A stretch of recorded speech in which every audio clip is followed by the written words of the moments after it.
रात के 2 बजे चाची का मोबाइल बजा। चाचा ने देखा मोबाइल पे मैसेज था ब्यूटीफुल। चाचा ने तुरंत चाची को उठाया और गुस्से से पूछा, यह क्या है? तुम्हें ब्यूटीफुल का मैसेज किसने भेजा है? चाची भी घबरा गई।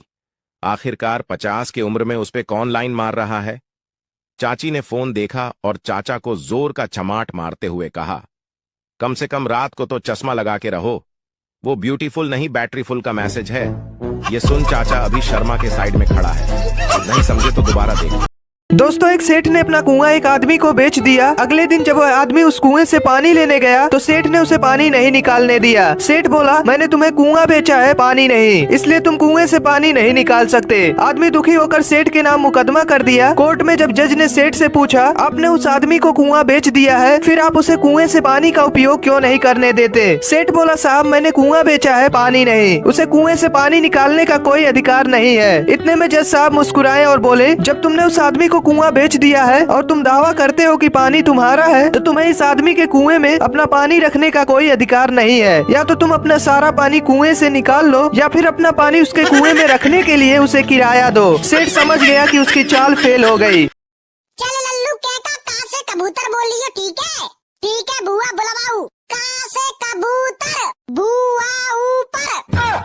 कहाँ से खरगोश? बुआ बेहोश। कहाँ से गमला? बुआ पे हमला।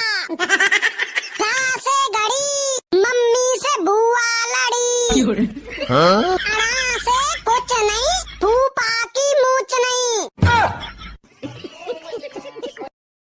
ये आदमी 30 साल से जेल में था, लेकिन आज उसका आखिरी दिन था। वो खुशी खुशी सीढ़ियों से नीचे उतरा, अपने दोस्त को टपली मारी और बाकी कैदियों को अलविदा कहा। इसके बाद उसने अपना सामान और कार की चाबी उठाई, अपनी सुपर कार में बैठा और गार्ड को उंगली दिखाते हुए जेल से निकल गया। हाईवे पर स्पीड में गाड़ी दौड़ाते हुए वो एक पेट्रोल पंप पर रुका, दुकान के अंदर गया जहाँ उसने फिर एक कोल्ड ड्रिंक की कैन उठाई और उसे चुराने की कोशिश की। लेकिन जब वो काउंटर पर पैसे देने गया तो कर्मचारी की नजर उसकी हरकत पर पड़ गई। घबराकर वो फौरन अपनी गाड़ी में बैठा और निकल गया। रास्ते में उसने कैन को कूड़ेदान में फेंकने की कोशिश की, लेकिन निशाना चूक गया। कैन लुढ़कते हुई घाटी से नीचे गिर गया, जहाँ पहले से ही एक क्राइम सीन चल रहा था। वहाँ मौजूद 2 डिटेक्टिव्स को वो कैन मिली। उन्होंने उसे सबूत के तौर पर एक प्लास्टिक बैग में डाला, फिर लैब में फिंगरप्रिंट स्कैन करके पहचान पक्की की और अब दोनों अफसर इस आदमी को वापस जेल पहुँचाने के लिए तैयार थे।